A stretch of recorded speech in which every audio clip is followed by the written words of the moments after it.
Hello friends, welcome to Sairaj education.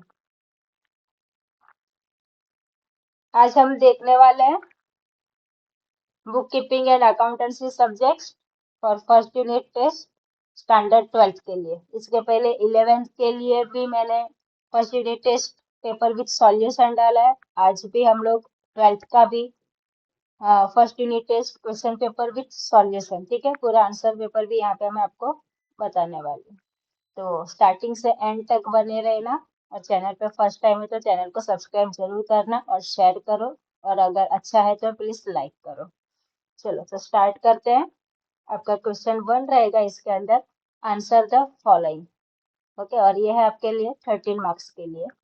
Okay, तो यहाँ पे फर्स्ट आपको दिया है इस ए है, इसके अंदर select the correct option and re right the sentence. ये मैं आपको हर बार बोलती हूँ हर लेक्चर में कि री राइट द सेंटेंस, ठीक है। तो यहाँ पे क्या बोला कि इसमें से आपको 4 ऑप्शन दिए, 4 ऑप्शन में से एक को करेक्ट, एक को सिलेक्ट करना है और पूरा सेंटेंस वापस लिखना है। लाइक यहाँ पे क्या बोला, इन the absence of an agreement interest on loan advanced by the partner to the firm is allowed at the rate of, ठीक है। तो कितना आता है, 5%, 6%, 10% या 9%। ओके, तो यहाँ पे आंसर क्या बनता है आपका 6%। तो यहाँ पे पूरा आंसर लिखो कि in the absence of agreement, अगर एग्रीमेंट में कुछ भी लिखा नहीं है, ठीक है, कि interest on loan advance by partner to the firm is allowed at. तो यहाँ पे अगर आपको एग्रीमेंट में कुछ भी मेंशन नहीं है कि कितना लोन के ऊपर इंटरेस्ट रखना है, तो वहां पे रेट स्पेसिफाई अगर नहीं है तो आप ले सकते हो वहां पे 6, ठीक है, 6%। तो ये आंसर आप आ जाता है आपका 6%। ये पूरा आंसर लिखो और यहाँ पे लिखो फिर 6%, तब जाके आपको 1 मार्क्स मिलेगा, ठीक है। तो ये पूरा सेंटेंस लिखना है और फिर आंसर लिखना है। समझ में आया ये, ठीक है। ओके, नेक्स्ट है second, donation for scholarship fund, ठीक है। Donation for scholarship fund is dash, तो वो क्या है, capital receipt, revenue receipt, capital expenditure या रेवेन्यू एक्सपेंडिचर, ठीक है। तो इसमें से 4 में से एक ऑप्शन, तो डोनेशन फॉर स्कॉलरशिप फंड ये क्या रहेगा। ओके, ये है आपका कैपिटल रिसिप्ट। क्या है आंसर, ये कैपिटल रिसिप्ट। ओके, थर्ड है when there is no partnership agreement, ठीक है। क्या बोला, जब पार्टनरशिप एग्रीमेंट नहीं है पार्टनर के बीच में, when there is no partnership agreement between partners the division of profit takes place in the dash ratio। Okay, तो यहाँ पे क्या आएगा आपका आंसर, ए दिया है इक्वल, बी है कैपिटल रेशियो, सी है इनिशियल कंट्रीब्यूशन, यहाँ डी है experience and tenure of partners. तो 4 में से कौन सा ऑप्शन आएगा कि जब एग्रीमेंट नहीं रहती है पार्टनर्स के बीच में तब प्रॉफिट एंड लॉस को हम कौन से रेशियो में डिस्ट्रीब्यूट करेंगे, ठीक है। जब एग्रीमेंट नहीं होता है यानी कोई डिसाइड नहीं होता तब हम उसको इक्वली डिस्ट्रीब्यूट करते हैं, ठीक है। तो यहाँ पे आंसर क्या आ जाएगा, in the equal ratio, in equal ratio, ठीक है। Now next B.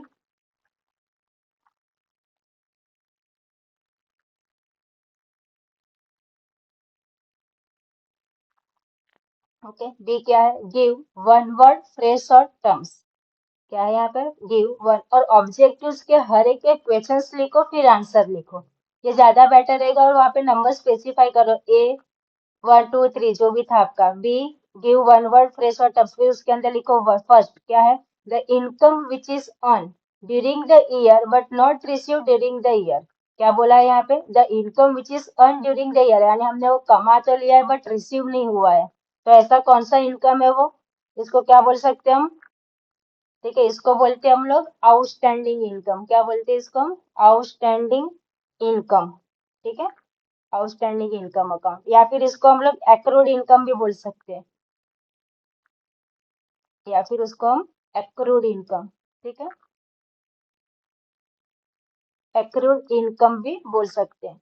ओके, तो ये फर्स्ट आंसर होगा। Second, an account which is prepared by not for profit concern instead of profit and loss account, ठीक है। ऐसा अकाउंट है कि जो प्रिपेयर होता है, क्या है, an account which is prepared by not for profit concern instead of profit and loss account यानी नॉट फॉर प्रॉफिट, एनपीओ, ठीक है। जो profit and loss account prepare नहीं करते क्योंकि वहां पे हम प्रॉफिट एंड लॉस नहीं देखते, तो उसकी जगह पे हम कौन सा अकाउंट प्रिपेयर करते हैं, तो वहां पे रहता है आपका इनकम एंड एक्सपेंडिचर अकाउंट। कौन सा रहेगा, इनकम एंड एक्सपेंडिचर अकाउंट, ठीक है।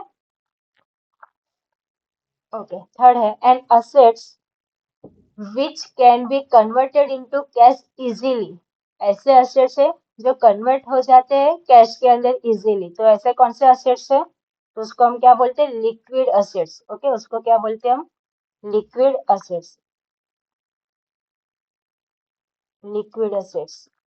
अगर समझो लिक्विड असेट्स की जगह पे आप लोग करंट असेट्स लिख रहे हैं तो भी वो भी आपका रॉन्ग नहीं जाएगा, लेकिन मेनली आंसर उसका लिक्विड असेट्स ही है। बट आपने करंट असेट्स लिखा तो भी वो रॉन्ग नहीं होगा, ठीक है। तो excess of assets over liability, sorry sorry इधर है, and assets which can be converted into cash easily, तो उसका आंसर होता है लिक्विड।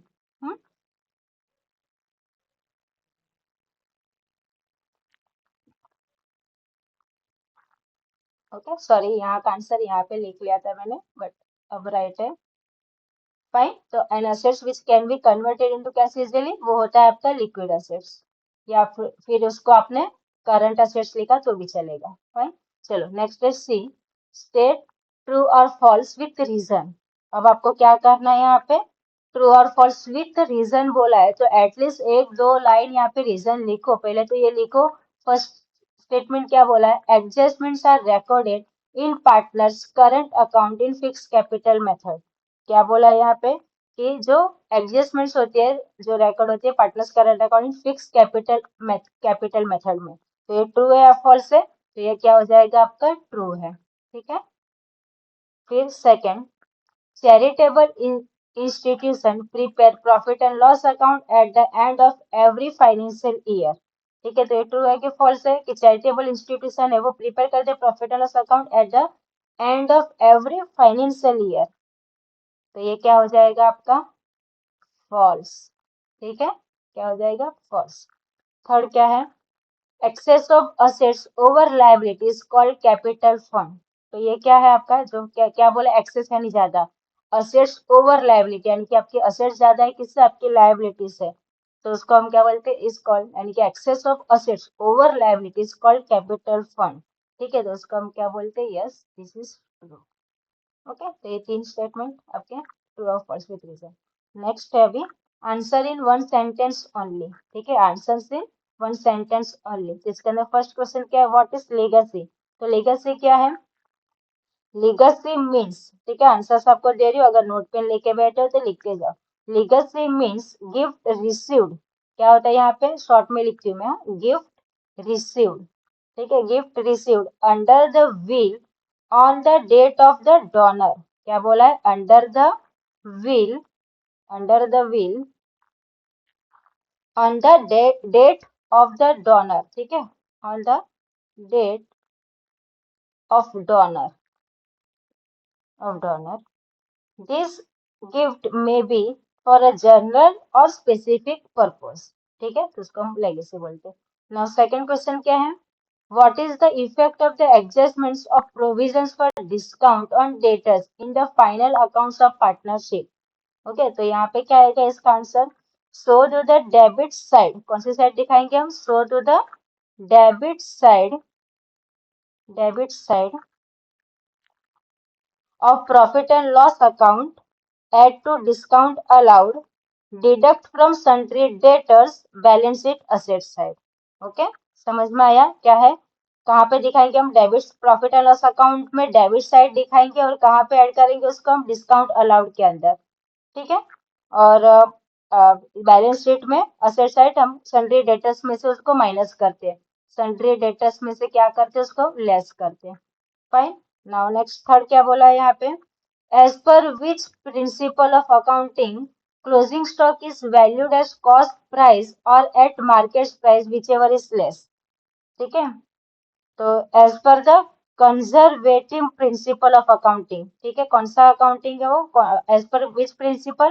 तो कौन सा प्रिंसिपल? एज पर द कंजर कंजर्वेटिज्म। ठीक है, कंजर्वेटिज्म, CONS आएगा यहाँ पे, SER फिर VATISM। Okay, conservatism principle. of accounting, closing stock is valued at cost price or at market price, whichever is less. Now last answer से last question है आपका, to which account to which account surplus or deficit is transferred. Okay तो कौन सा account में transfer होता है? The closing balance of income and expenditure account, either surplus or deficit, is transferred to the capital fund in the balance sheet. या फिर आप इधर ये भी लिख सकते हैं कि surplus or deficit is transferred to balance sheet by adding it or subtracting it from the capital fund. ठीक है, तो ये हो गए आपके चार, यानी कि ये हो गए आपके चार आंसर सिमल्टेनियस। ये कंप्लीट हुआ आपका ऑब्जेक्टिव पार्ट। अब यहाँ से क्वेश्चन 2 से आपका स्टार्ट होता है solve any one from the following. 12 marks के लिए है ये क्वेश्चन है आपका कि given below is the balance sheet of Yesubai महिला मंडल 1 अप्रैल यानी कि 1/4/2018 रिसिप्ट एंड पेमेंट, यानी आपका एनपीओ का सम है। इसके क्वेश्चंस के आंसर्स ना आपको टेक्स्ट बुक में मिल जाएंगे। ठीक है, अगर आपको सॉल्व करवाना है तो कमेंट सेक्शन में मुझे लिख के सेंड कर दो, तो मैं आपको ये सॉल्व करवा सकती हूँ। ठीक है, तो ये आपको, और इसके और में है नेने काने our partner sharing profit and loss in the ratio of 6:4 from the following trial balance and adjustment given below: prepaid trading and profit and loss account for the year ending and balance sheet as on date date। ठीक है, तो ये आपका final account का सम है, first और second chapter. ठीक है, और ये कंपलसरी सम्स आपको बोर्ड में भी रहते ही है, फर्स्ट और सेकंड चैप्टर कंपलसरी रहता है।